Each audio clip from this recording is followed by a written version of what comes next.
What's going on, guys? Welcome to Everything Always. My name's Michael Roman, aka Allfires. Now, in just a couple of days, Venom: The Last Dance officially hits theaters, and last night was the red carpet premiere and first viewing for a lot of folks.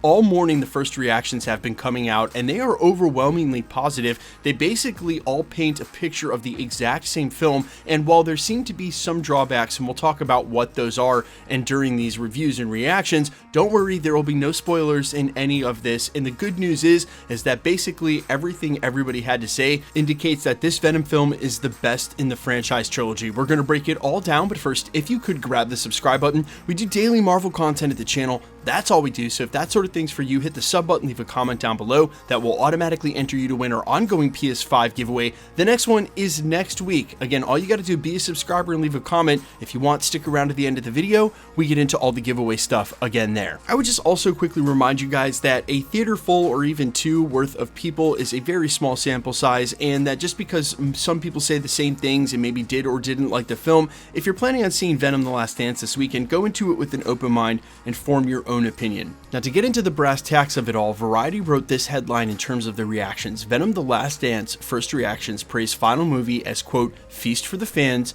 and, quote, the most entertaining of the trilogy. Tom Hardy gives everything, where they go on to write, quote, the first reactions for Venom: The Last Dance are in, with members of the press calling the Sony Pictures film, quote, a feast for the fans, monumental, and a fitting end to the trilogy.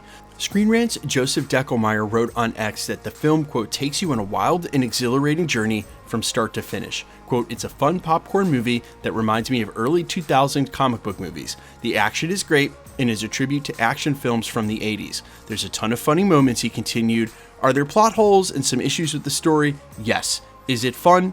Also yes. Digital Spy editor Ian Sandwell called the third installment, quote, the most entertaining of the trilogy, adding that, quote, it's largely funny and sweet, a road trip of Eddie and Venom living their Thelma and Louise fugitive dreams, including a car karaoke and dog rescuing. You might even find yourself getting emotional. The Adam review praised Hardy's performance as Eddie Brock and Venom, writing on X, quote, a huge, epic, and emotional finale. Tom Hardy gives everything, and Sony has never been better. Stunning action satisfies with all 19 inches. Not just another Venom movie, it's one of the best comic book films ever, and a fitting end setting up what's next. In a follow-up post, the Adam review wrote, cinematic fun with unbelievable scope. A feast for the fans and a true love letter that honors the franchise. It delivers humor, bold action, and an engaging story. Another early viewer, and Josh Wilding, wrote this, quote, I've seen Venom: The Last Dance, and it's the most cinematic, monumental Venom movie to date. Eddie Brock and Venom's dynamic is at its strongest in this one, and stakes are so much higher. I had a lot of fun with this one, and the final act is bonkers. Is it perfect? Nah, far from it. However, it's leaps and bounds ahead of Venom, and has a way meatier plot than Venom: Let There Be Carnage. The Spider-Man 4 rumors have been blown out of proportion, IMO, but Venom: The Last Dance left me wanting more of these two. And null, mostly. Another reviewer wrote, Venom: The Last Dance sees Tom Hardy go all in for a fun finale befitting the franchise. With stacks of set pieces ranging from kooky to crazy, this doesn't hold back with the phenomenal action. Take it for what it is, grab some popcorn, and go with the flow of this raging road movie. Another review said, quote, Venom: The Last Dance is the best of the Venom movies. The insanity has been ramped up significantly, but it also has heart. It's not perfect, but it's super entertaining, and there's a giant monster that chews people up and sprays blood out of the back of its head. Pretty nuts. Another reviewer wrote, quote, Venom: The Last Dance is a wacky buddy road trip that stretches its PG-13 rating as far as it will possibly go. Simply put, Venom 3 is a classic guilty pleasure cinema. Turn your brains off and let Venom snack on them. And another reviewer still wrote, I think Venom: The Last Dance is the best of the three, while still being incredibly bad. It's bizarre and watchable because it's willing to try anything. Symbiote fish? Sure. Miss Chen dance sequence? Why not? I laughed a few times, but this trilogy accomplished very little. Sigh. Now, like I said moments ago, try not to let any of these reviews sway your opinion in any way, because you need to go see it and form your own. But what I will say is that I also spoke to two of my friends who were at the red carpet premiere last night and asked them point blank not to hold back, on the record, what they really thought. And they both said basically the same thing. That if you liked any of the other Venom movies, you're gonna like this one because it's better than those. But that their ultimate gripe with the film and the franchise trilogy itself was that it kind of felt like it was spinning its wheels the whole time. It's very in service of Eddie and Brock, and the dynamic between the two of them is what's carrying this whole thing. But without a Spider-Man, without greater stakes, without the connectivity to a Sony universe that looks anything like the MCU or connected to the MCU itself, that what you want out of a Venom film crossing over against Spider-Man, it just never really happens. And because there isn't that sort of greater overarching connection, that the film itself feels isolated. Again, this was the best of the three, and so if you liked either of those previous Venom movies, you're really gonna like this one. They also both made sure to mention that the third act is absolutely crazy. They said that the action sequences were just beyond, and that really helped lock in the movie as entertaining, but that it wasn't that slow a start, and that they were entertained from the beginning. Basically, you gotta know what the cinema is trying to do. Sometimes it's trying to be a serious, awesome film. Sometimes it's just trying to be a wacky ride.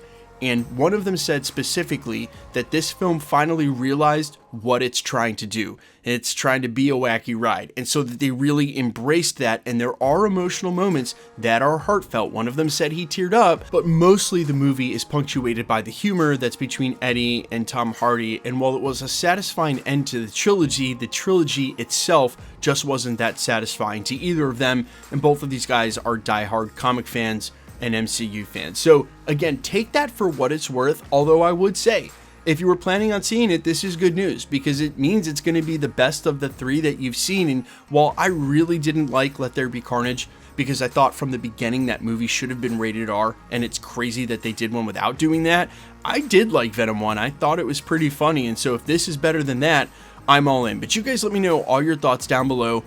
How hype are you for Venom: The Last Dance? Are you going to see it? I'm all ears. Quickly, let's get into the giveaway stuff before I let you go.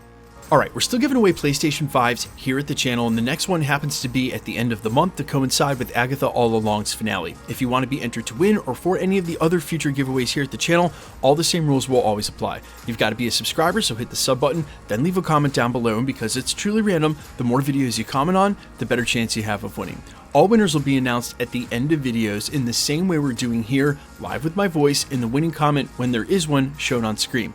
So please be safe and vigilant on YouTube or really any other platform. Please remember, anybody can take a content creator's profile picture, claim to be them. It's all a ruse to get your information on a third-party app like Telegram or WhatsApp and charge you for shipping for a price that's not there. No content creator, myself included, will ever charge you for shipping, so please be safe again and vigilant on any platform. And if you should get a spam comment like that, just report it directly to YouTube. They are very fast about deleting that account, and then everywhere they've commented goes away as well.